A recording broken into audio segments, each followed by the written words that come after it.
Assalamualaikum warahmatullahi wabarakatuh. Izin memperkenalkan diri, nama saya Dea Amanda, NPM 1711100242, kelas B semester 6. Saya akan menjawab soal UTS mata kuliah pembelajaran matematika MISD. Soal yang pertama yaitu bagaimana hakikat pembelajaran matematika yang berpengaruh dalam kehidupan sehari-hari, terutama untuk peserta didik. Jawabannya yaitu hakikat pembelajaran matematika yang berpengaruh dalam kehidupan sehari-hari, terutama untuk peserta didik ialah ketika seorang anak disuruh oleh ibunya pergi beli sesuatu di warung. Misalnya ibunya memberi uang 20.000 untuk membeli kopi. Tentunya ia akan tahu sisa uang kembaliannya berapa ketika mengetahui total belanjaannya tersebut. Pertanyaan yang kedua yaitu, model pembelajaran PBL merupakan konsep pembelajaran yang dapat digunakan dalam merangsang siswa untuk berpikir tingkat tinggi. Dari penjelasan tersebut, bagaimana langkah Anda sebagai seorang guru dalam melakukan langkah-langkah pembelajaran tersebut agar tujuan dalam merangsang berpikir tingkat tinggi dapat terwujud? Dijawab dengan melibatkan suatu kasus yang nyata. Saya sebagai seorang guru, tahap pertama yang akan saya lakukan yaitu orientasi siswa-siswi terhadap masalah. Di sini, pertama, sampaikan pada siswa atau siswi tentang tujuan pembelajaran yang ingin dicapai. Kemudian, sajikan sebuah masalah yang harus dipecahkan oleh siswa. Masalah digunakan untuk meningkatkan rasa ingin tahu, kemampuan analisis, juga inisiatif. Tahap yang kedua yaitu mengorganisasi siswa atau siswi untuk belajar. Peran saya sebagai seorang guru membantu siswa atau siswi mengidentifikasi dan mengorganisasikan tugas belajar yang berhubungan dengan masalah tersebut. Tahap ketiga yaitu membimbing penyelidikan individual dan kelompok. Mendorong siswa dalam pengumpulan informasi yang sesuai, melaksanakan eksperimen, hingga mendapatkan penjelasan dan penyelesaian masalahnya. Tahap yang keempat yaitu mengembangkan dan menyajikan hasil karya. Membantu siswa ketika proses perencanaan dan penyajian karya. Beberapa di antaranya seperti video, model, laporan, dan membagi tugas di antara kelompok. Yang kelima yaitu analisis dan evaluasi.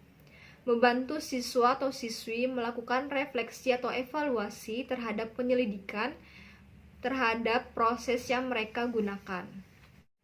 Soal yang ketiga yaitu, buatlah suatu konsep pembelajaran yang mengaitkan dengan PMRI terutama kelas rendah. Bisa dijelaskan secara lisan.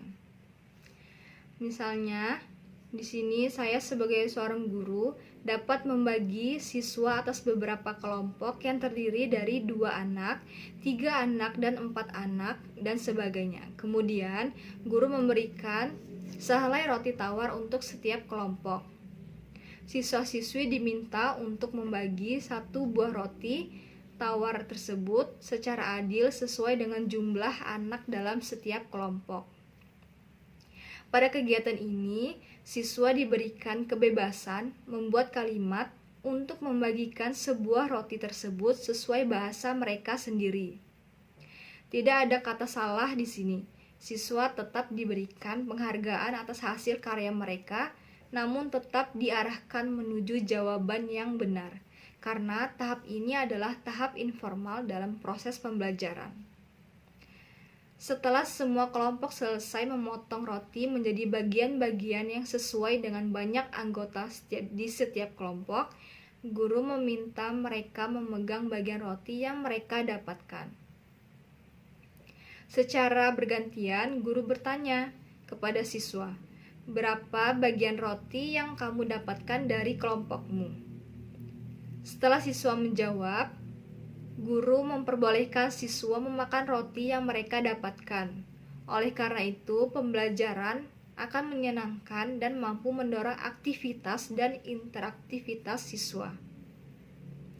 Pada tahap ini, pembentukan skema atau model guru tidak lagi membawa roti tawar, tetapi roti tawar tersebut sudah dimodelkan dengan sebuah kertas warna-warni yang berbentuk persegi. Guru membagi siswa dalam beberapa kelompok dengan anggota kelompok sama banyak. Kemudian, guru memberikan selembar kertas warna-warni untuk setiap kelompok. Kemudian, siswa-siswa bekerja kelompok membuat setengah, seperempat, dan sepertiga dari kertas persegi yang telah disediakan dan menempelkan pada tempat yang disediakan pada LKS. Siswa diminta untuk menuliskan pecahan yang sesuai pada bagian yang telah dipotong. Pada tahap ini, pengetahuan mereka dibangun untuk menuju ke tahap formal. Konteks roti tawar dan perskemaan roti tawar yang dimodelkan dengan kertas warna-warni sudah tidak diberlakukan lagi. Selanjutnya, guru mulai menjelaskan kepada siswa tentang pecahan sederhana dalam bentuk formal. Dalam soal matematika formal, roti tawar digambarkan dengan sebuah gambar persegi yang sudah dibagi menjadi beberapa bagian. Ada yang seperempat dan setengah bagian. Kemudian, guru memberikan beberapa soal pecahan sederhana untuk dikerjakan siswa secara individu. Soal yang keempat yaitu, coba Anda buat suatu lagu pembelajaran guna mengenalkan bilangan kardinal dan bilangan ordinal kepada siswa. Di sini saya akan memakai nada tralala dan trilili. Ayo kawanku, kita belajar bilangan kardinal dan bilangan ordinal. Bilangan kardinal itu bilangan caca, dimulai dari angka 0. 1, 2, 3, 4, 5, 6, 7, 8, 9, 10. Bilangan ordinal itu ke-1, ke-2, ke-3, ke-4, dan seterusnya. Itulah dia bilangan kardinal dan bilangan ordinal yang kita ketahui.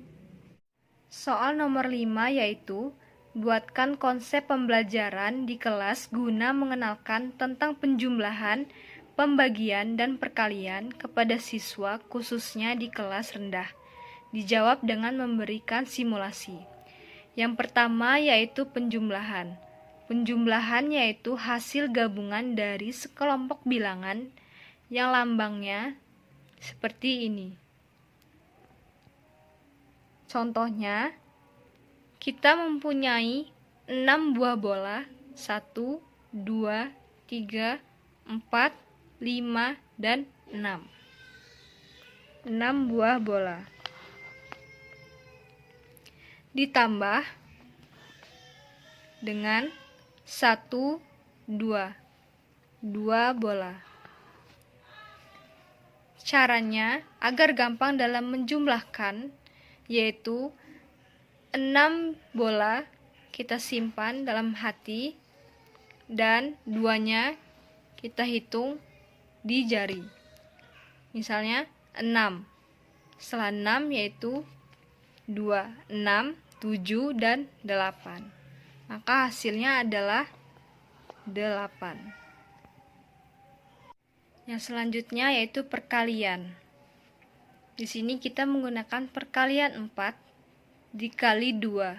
Berarti di sini 2-nya ada 4 kali, yaitu 2 ditambah 2 ditambah 2 ditambah 2. Dari hasil ini kita jumlahkan. 2 tambah 2, 4. 4 tambah 2, 6. 6 tambah 2, 8. Dan hasilnya adalah 8. Yang selanjutnya yaitu pembagian. Pembagian adalah pengurangan berulang, jadi bilangan yang dibagi dikurangkan terus-menerus, berulang-ulang sampai hasilnya 0, sampai tidak bisa dikurangkan lagi. Contoh, bilangan 10 dibagi 5. Bagaimana cara mengerjakannya?